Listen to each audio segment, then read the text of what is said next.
Me llamo María Antonieta y tengo 81 años. Mi vida, hasta hace poco, era un remanso de paz, una rutina tejida con hilos de costumbre y el suave murmullo de los recuerdos. Cada mañana, el sol se colaba por mi ventana, pintando de oro las cortinas que mi madre había bordado. Preparaba mi café, leía el periódico y regaba mis geranios, esos pequeños guardianes de mi balcón. Era un día como cualquier otro, con el aroma a tierra mojada y el canto de los pájaros, cuando un escalofrío me recorrió la espalda. Estaba guardando unas viejas cartas en el fondo de un cajón, un tesoro de memorias, cuando mis dedos tropezaron con algo inusual. No era una carta, ni una fotografía, era un documento con mi nombre, pero con una letra que no era la mía, y una firma que, aunque parecía la mía,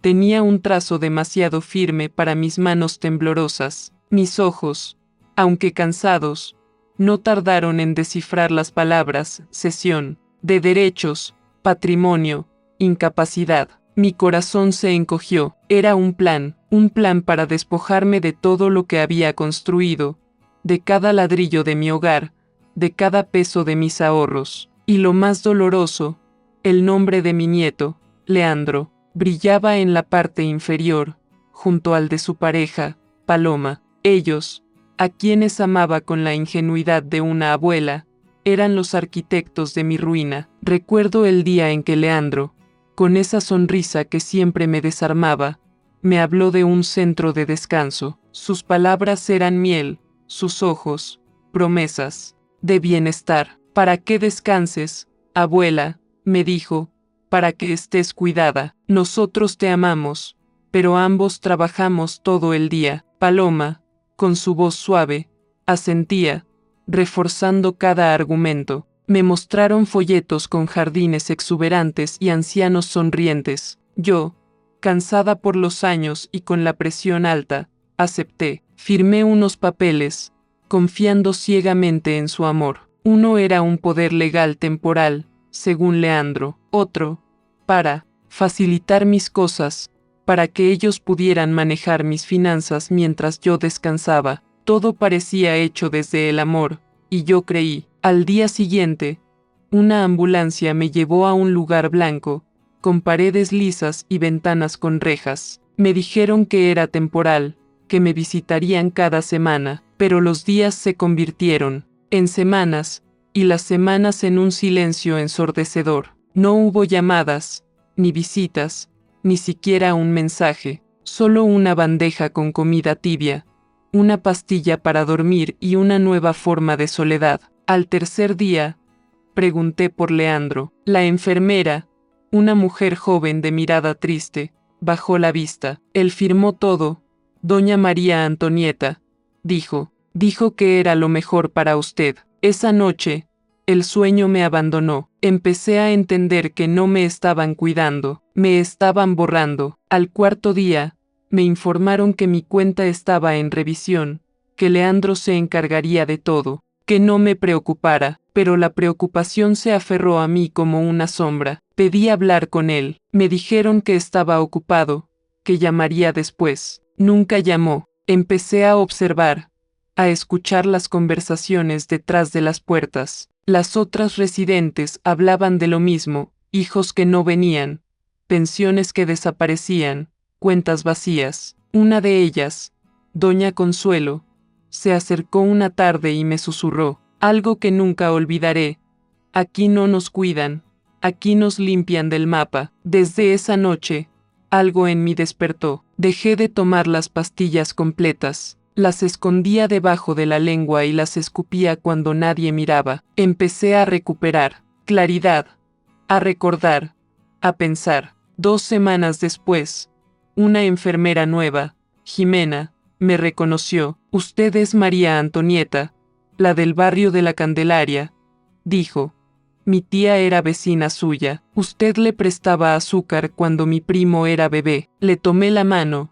Le conté mi historia en susurros temblorosos. Ella me creyó. A los 3 días, me trajo un sobre. Dentro había impresiones, capturas de mi cuenta bancaria vacía, mi casa vendida, mi nombre removido de los servicios del registro de propiedad. Leandro lo había hecho todo legalmente, con el poder que le firmé, el que me dijo que era temporal. Había vaciado mi vida en 18 días. Esa noche, me senté en la cama, miré mis manos arrugadas, mi bata gastada, mis pies hinchados y pensé, no me van a enterrar aquí, no sin pelear, porque puede que ya no tuviera casa, pero aún tenía memoria, y más importante que eso, aún tenía nombre. ¿Cómo pude ser tan ciega? ¿Y qué haré ahora? ¿Sola y sin nada? Si alguna vez han sentido una traición, déjenme un comentario, suscríbanse y denle a me gusta para que sepan que no están solos. Mi decisión fue clara, no confrontaría a Leandro, no aún, jugaría su juego, pero con mis propias reglas. Fingiría la docilidad que esperaban de una anciana incapaz. Mientras ellos creían que me consumía la desesperación, yo me dedicaba a observar. Los pasillos del centro de descanso se convirtieron en mi tablero de ajedrez, y cada residente, cada enfermera, una pieza potencial. Aprendí los horarios de los turnos, las rutinas de los guardias, los puntos ciegos de las cámaras. Escuchaba las conversaciones a medias, los murmullos de otras historias similares a la mía. Doña Consuelo, con su mirada perdida, me contó cómo su sobrino había vaciado su cuenta de ahorros. El patrón era el mismo,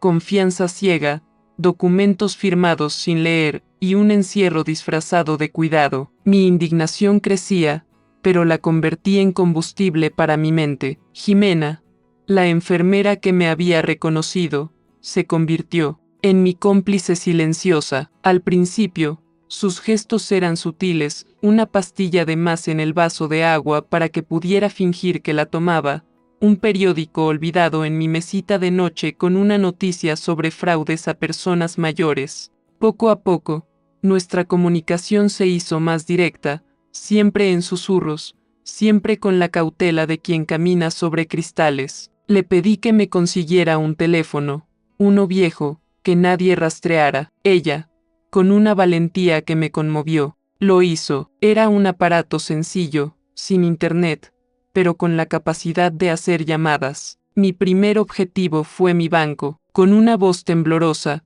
pero firme, intenté obtener información sobre mi cuenta. La respuesta fue la esperada. Su nieto, el señor Leandro, es el único autorizado para acceder a esa información. Pero en esa llamada, logré algo más, el nombre de la sucursal y el nombre del gerente. Una pequeña victoria, un hilo del que tirar. Leandro y Paloma, mientras tanto, se sentían invencibles. Venían de vez en cuando, con sonrisas forzadas y excusas vagas. La casa se vendió muy bien.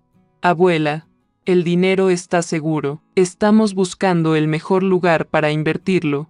No te preocupes. Sus palabras eran puñaladas, pero yo las recibía, con una sonrisa, asintiendo, fingiendo la demencia que ellos querían ver. Un día, Leandro se jactó de haber comprado un coche nuevo, un modelo deportivo que siempre había deseado. Paloma, por su parte, lucía joyas que yo reconocía como mías, piezas que mi madre me había dejado. La desfachatez de su traición era un insulto, pero también una confirmación de que estaban gastando mi dinero sin remordimientos. Esto solo alimentaba mi determinación. Con la ayuda de Jimena, empecé a documentar todo. Ella me traía recortes de periódicos sobre casos de abuso patrimonial, me ayudaba a escribir notas discretas sobre las conversaciones que escuchaba, los detalles que recordaba. Cada pequeña pieza de información era un eslabón en la cadena que construiría para mi venganza. Descubrí que no solo habían vendido mi casa,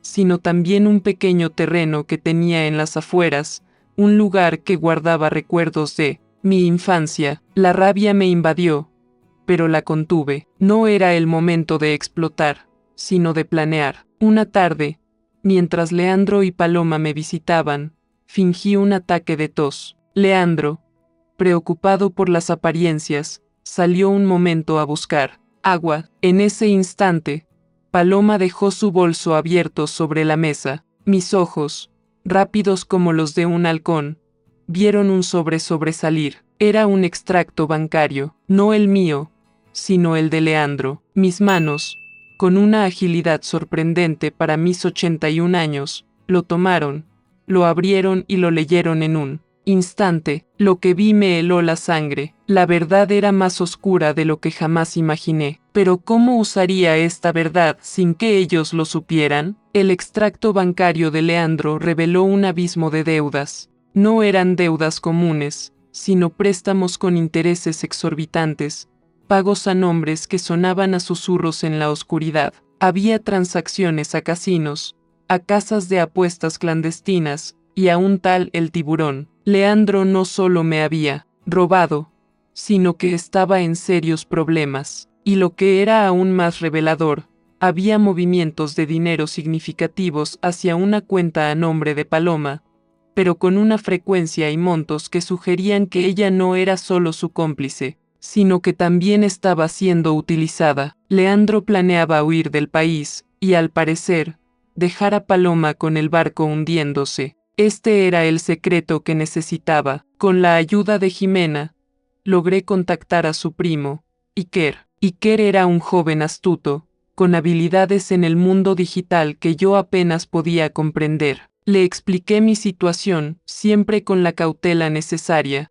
y le mostré el extracto. Sus ojos se abrieron de par en par. Abuela María Antonieta, dijo, esto es más grande de lo que piensa. Necesitamos más pruebas. Iker se convirtió en mis ojos y oídos fuera del centro de descanso. Con su ingenio, logró acceder a información pública sobre Leandro, confirmando sus deudas y sus conexiones con el bajo mundo. También descubrió que Leandro había estado vendiendo propiedades a precios irrisorios, desesperado por conseguir liquidez. Mi plan comenzó a tomar forma. No solo recuperaría lo mío, sino que desmantelaría la red de engaños de Leandro. Necesitaba una abogada, una que no se dejara intimidar. Jimena, con su red de contactos, me puso en contacto con Montserrat, una abogada de derechos humanos conocida por su tenacidad y su compromiso con los casos difíciles. La primera conversación con Montserrat fue a través de un teléfono desechable que Iker me consiguió. Le conté mi historia,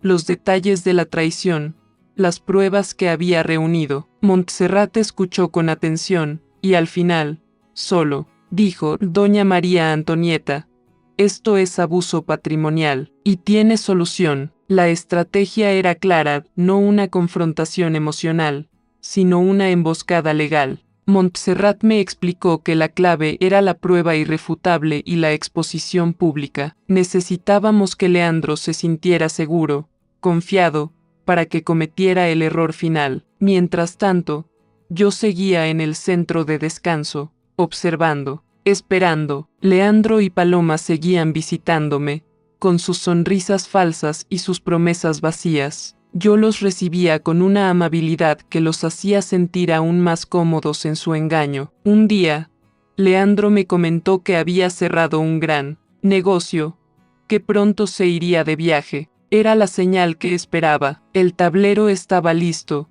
las piezas en su lugar, pero un solo movimiento en falso podría costarme todo. ¿Sería esta mi última jugada? El día de la confrontación llegó. No fue en un juzgado, ni en una oficina fría. Fue en mi propia casa, la que creían suya, la que Leandro había vendido y luego, en su desesperación por dinero, había intentado recomprar a un precio ridículo. Montserrat, mi abogada, había orquestado una reunión con un supuesto comprador, interesado en la propiedad, un hombre de negocios que en realidad era un investigador privado contratado por ella. También estaban presentes un notario público y, discretamente, un par de agentes de la fiscalía, vestidos de civil. Leandro y Paloma llegaron, confiados, con sus mejores galas, listos para cerrar lo que creían sería otro negocio redondo. Yo los esperaba en la sala,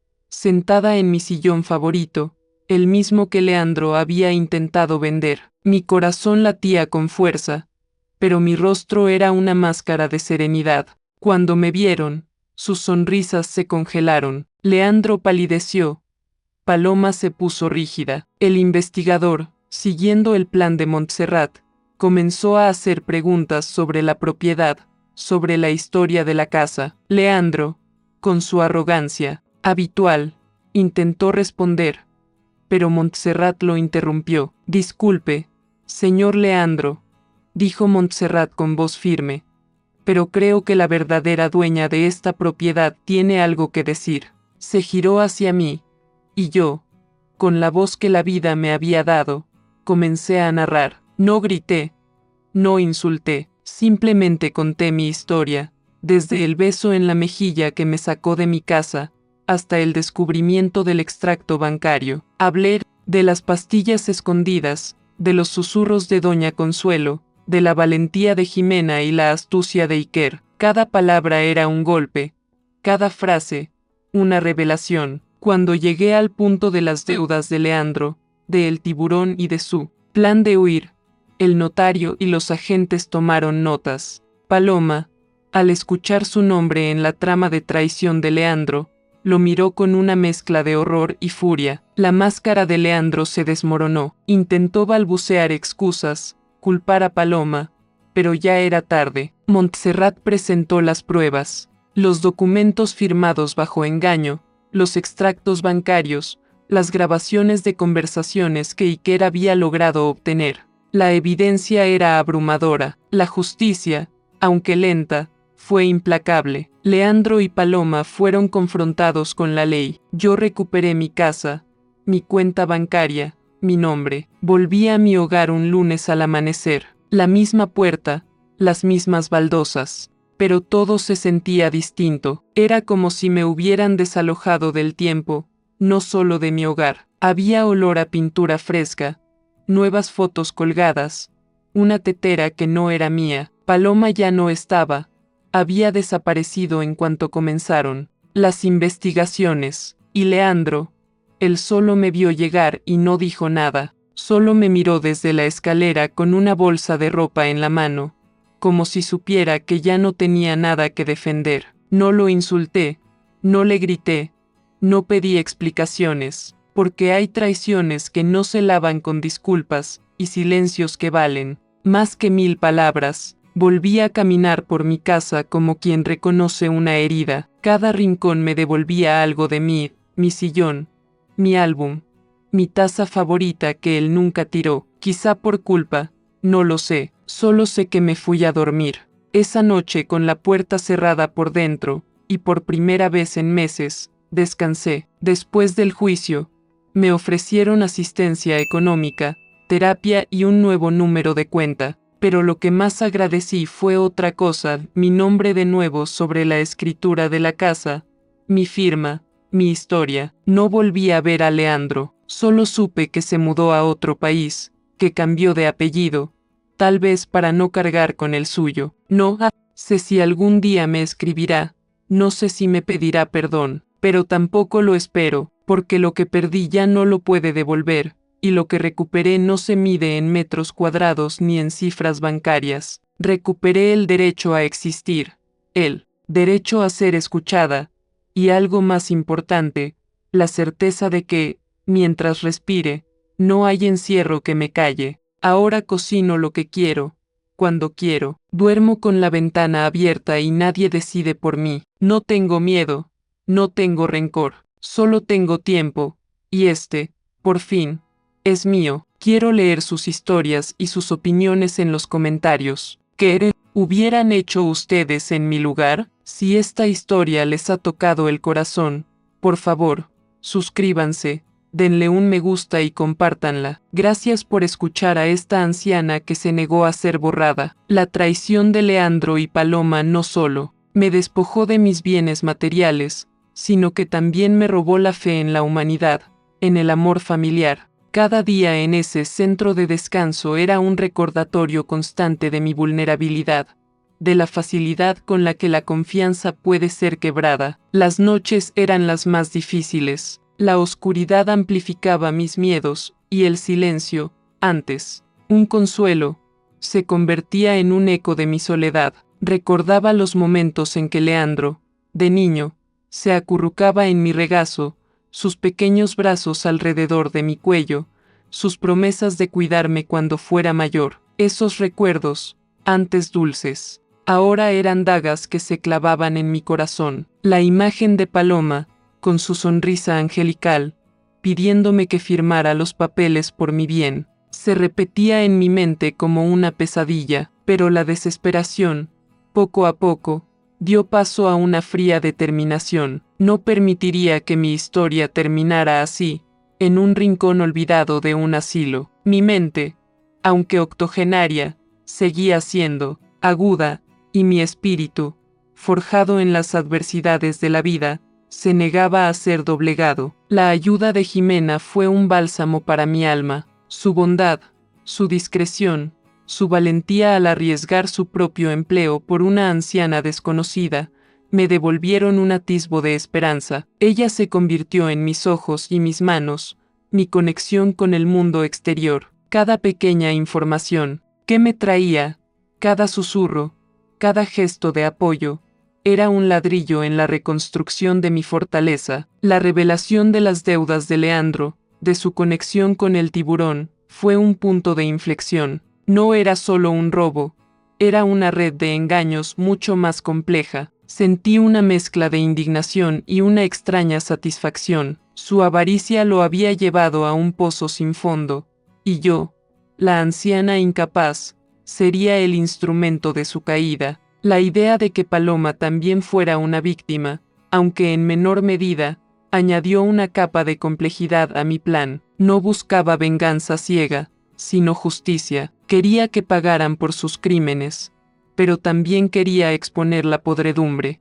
de sus acciones, la crueldad de su ambición. La preparación para la confrontación fue meticulosa. Cada detalle, cada palabra, cada movimiento fue ensayado en mi mente una y otra vez. Montserrat, la abogada, era una estratega brillante. Su calma y su profesionalismo me infundieron una confianza inquebrantable. Ella entendía que no se trataba solo de recuperar mi patrimonio, sino de restaurar mi dignidad, de enviar un mensaje claro: la vejez no es sinónimo de debilidad, y la confianza no debe ser traicionada impunemente. La elección de mi propia casa como escenario para la confrontación no fue casualidad. Era mi territorio, el lugar donde me habían arrebatado mi paz, y sería el lugar donde recuperaría mi poder. Cuando Leandro y Paloma entraron en la sala, sus rostros reflejaban una mezcla de sorpresa y confusión. La arrogancia que solían exhibir se desvaneció ante mi presencia. Mis palabras, pronunciadas con calma y firmeza, fueron como golpes precisos que desmantelaban su fachada de inocencia. No hubo gritos, no hubo lágrimas, solo la verdad, cruda y sin adornos. La reacción de Paloma, al darse cuenta de que Leandro la había traicionado también, fue un momento de catarsis. Su mirada de horror y furia era la prueba de que la verdad, tarde o temprano, siempre sale a la luz. El regreso a mi casa fue agridulce. El olor a pintura fresca, las nuevas fotos, la tetera que no era mía, eran recordatorios de la invasión, de la profanación de mi espacio sagrado. Pero al mismo tiempo, cada objeto familiar, cada rincón, me hablaba de resiliencia, de la capacidad del espíritu humano para sanar y reconstruir. Leandro, con su bolsa de ropa, su mirada vacía, era la imagen de la derrota. No sentía alegría, ni triunfo, solo una profunda tristeza por lo que se había perdido, por la relación que se había roto irremediablemente. Ahora, mi vida es mía de nuevo. Cada día es un regalo, una oportunidad para vivir con plenitud, sin miedo, sin rencor. Cocino lo que quiero, cuando quiero, saboreando cada bocado de libertad. Duermo con la ventana abierta, dejando que el aire fresco de la noche me envuelva, sin la opresión de las rejas. Nadie decide por mí. Mi voz, antes silenciada, ahora resuena con la fuerza de la experiencia. He aprendido que la verdadera riqueza no se mide en bienes materiales, sino en la integridad, en la capacidad de levantarse después de la caída, en la certeza de que, mientras respire, mi historia no ha terminado. Y esta, mi historia, es un testimonio de que la edad no es un límite, sino una fortaleza, y que la justicia, aunque a veces tarde, siempre llega para aquellos que se niegan a ser borrados. Los días en el centro de descanso se fundían en una monotonía gris. Cada amanecer era igual al anterior, cada comida insípida, cada noche un recordatorio de mi encierro, pero mi mente, lejos de adormecerse, se agudizaba. Observaba a las otras residentes, sus miradas vacías, sus cuerpos encorvados por la resignación. Eran fantasmas de lo que alguna vez fueron, y yo me negaba a unirme a su legión. Mi memoria se convirtió en mi refugio, un santuario donde revivía los momentos felices, los olores de mi cocina, el tacto de la tela en mis manos cuando cosía. Esos recuerdos, antes un consuelo, ahora eran un motor, una razón para luchar, no solo por mí, sino por todas las que habían sido silenciadas. La complicidad con Jimena se tejió con hilos de confianza y respeto mutuo. Ella, con su juventud y su idealismo, veía en mí no solo a una paciente, sino a una mujer con una historia, con una dignidad que se negaba a ser pisoteada. Sus susurros, sus gestos discretos, eran como pequeñas chispas de luz en la oscuridad de mi prisión. Recuerdo la primera vez que me trajo el teléfono desechable. Mis manos temblaron al sostenerlo. Era un objeto tan simple, pero representaba mi conexión con el mundo exterior, mi primera herramienta para la libertad. Marcar el número del banco, escuchar la voz impersonal del operador, sentir la frustración al no poder acceder a mi propia información.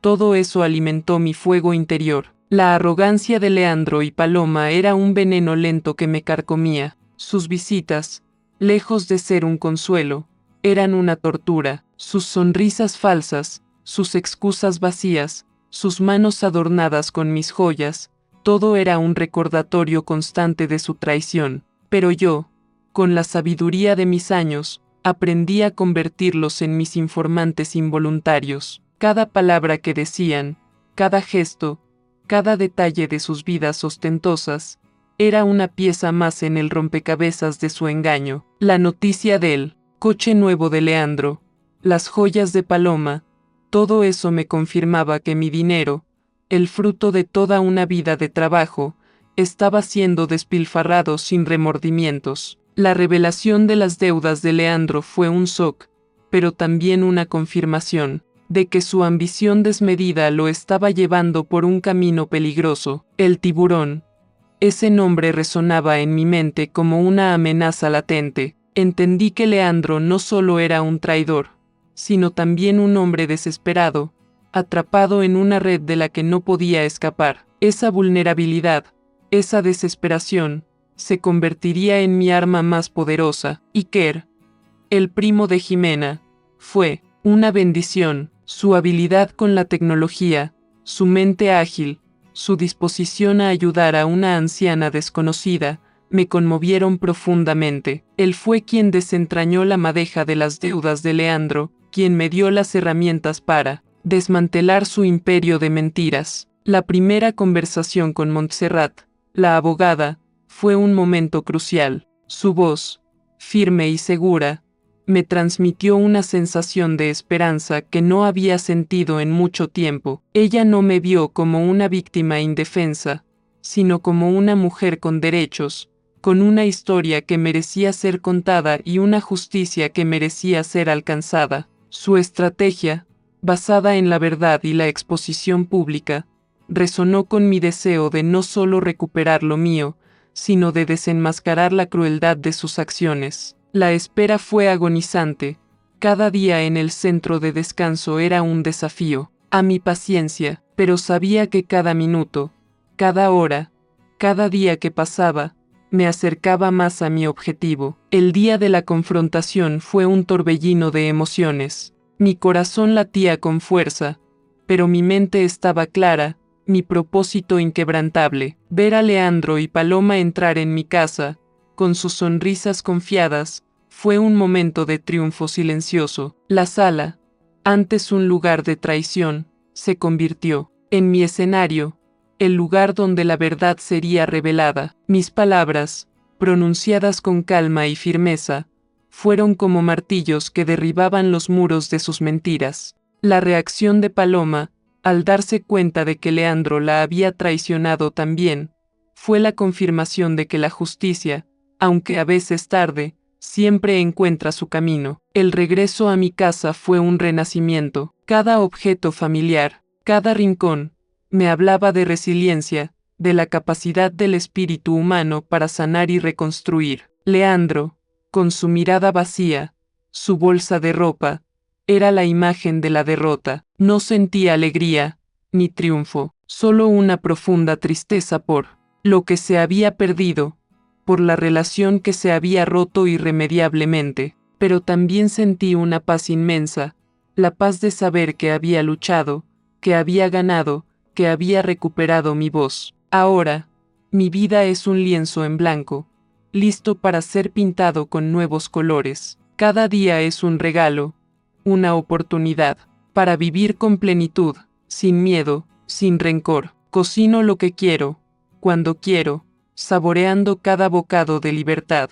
Duermo con la ventana abierta, dejando que el aire fresco de la noche me envuelva, sin la opresión de las rejas. Nadie decide por mí. Mi voz, antes silenciada, ahora resuena con la fuerza de la experiencia. He aprendido que la verdadera riqueza no se mide en bienes materiales, sino en la integridad, en la capacidad de levantarse después de la caída, en la certeza de que, mientras respire, mi historia no ha terminado. Y esta, mi historia, es un testimonio de que la edad no es un límite, sino una fortaleza, y que la justicia, aunque a veces tarde, siempre llega para aquellos que se niegan a ser borrados. Quiero leer sus historias y sus opiniones en los comentarios. ¿Qué hubieran hecho ustedes en mi lugar? Si esta historia les ha tocado el corazón, por favor, suscríbanse, denle un me gusta y compártanla. Gracias por escuchar a esta anciana que se negó a ser borrada.